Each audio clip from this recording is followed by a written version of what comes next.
नमस्कार, आप देख रहे हैं DNTV लाइव इंडिया। आपको बता दें, विगत 2 दिन से RTO ऑफिस में कामकाज लगभग ठप पड़ा है।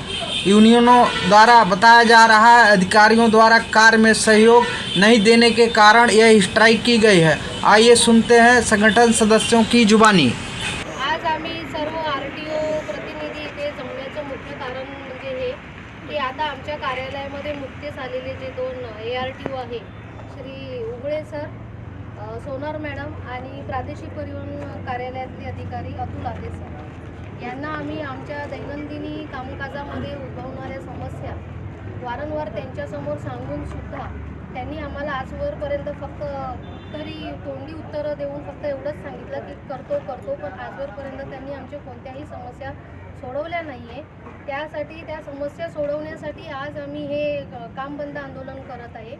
तर कारणमध्ये या कार्यालयातले प्रादेशिक परिवहन अधिकारी आणि त्यांना सहाय्यक असणाऱ्या मॅडम, त्यांची नावं सांगितले ते आहेत। मुळात कार्यालय स्थापन झाल्यापासून ते आजपर्यंत असा कुठल्याही प्रकारचा प्रसंग या स्थानिक प्रतिनिधी काम करणाऱ्या लोकांवरती आला नव्हता।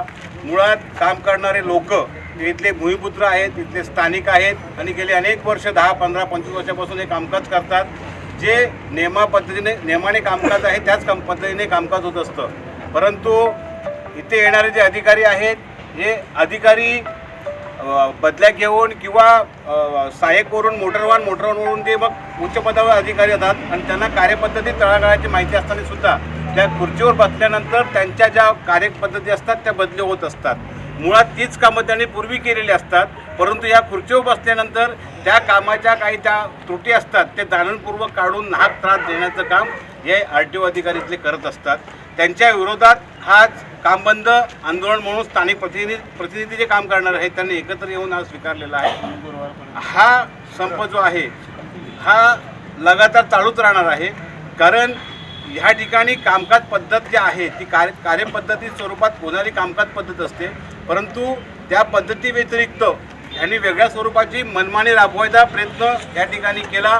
इथल्या प्रतिनिधीवरती दबाव टाकण्याचा प्रयत्न केला, परंतु प्रतिनिधी हा स्थानिक आणि इथे राहणार असल्या कारणास्तव त्यांच्या या हुकुमशाही पद्धतीला कोणी जुंबलेलं नाही आहे। त्याच्यामुळे एकतर कामकाज पद्धत जी आहे सुरुवातीपासून चुकीचे काम कोण करत नाही, शासकीय शुल्क भरल्याशिवाय कोण काम करत नाही आणि ही सर्व कार्यपद्धती ऑनलाईन स्वरूपात असते। ऑनलाईन पद्धतीने केलेल्या कामाचा पूर्तता असते, ती पूर्तता होत असते, परंतु शेवटी या अधिकाऱ्यांना शासन पगार देत असतं आणि त्यांच्या कुठेतरी अधिकार म्हणून त्यांना सह्या दिलेला अधिकार असतो। त्या अधिकाराच्या वापरामुळे, त्या सह्यांच्या वापरामुळे किंवा जी होणारी सही आहे ह्याच्यामुळे आम्हाला ऑनलाईन स्वरूपात हे लोक अडथळा निर्माण करतात आणि त्या अडथळ्यामुळे इथले प्रतिनिधी आहेत ते आज गेली महिनाभर नाहक त्रासाला कंटाळले होते। मुळात त्यांच्या तक्रारी होऊन सुद्धा यांच्या कार्यपद्धती बैठक घेऊन सुद्धा ह्या कुठल्याही स्वरूपात याचा तोडा काढण्याचा त्यांचा प्रयत्न नव्हता।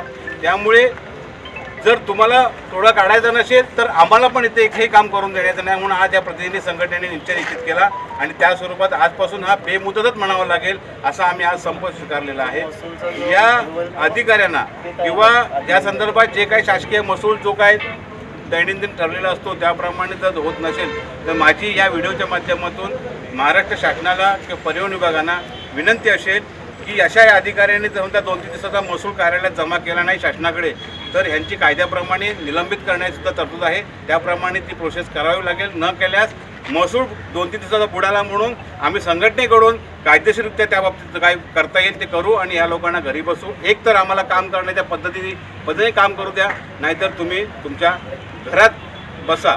हाच या माध्यमातून मी आपल्या इशारा देत आहे आणि या संघटनेकडून स्वीकारलेला बंद आहे हा बेमुदत असणार आहे, हेच मी आज या ठिकाणी सांगू इच्छितो।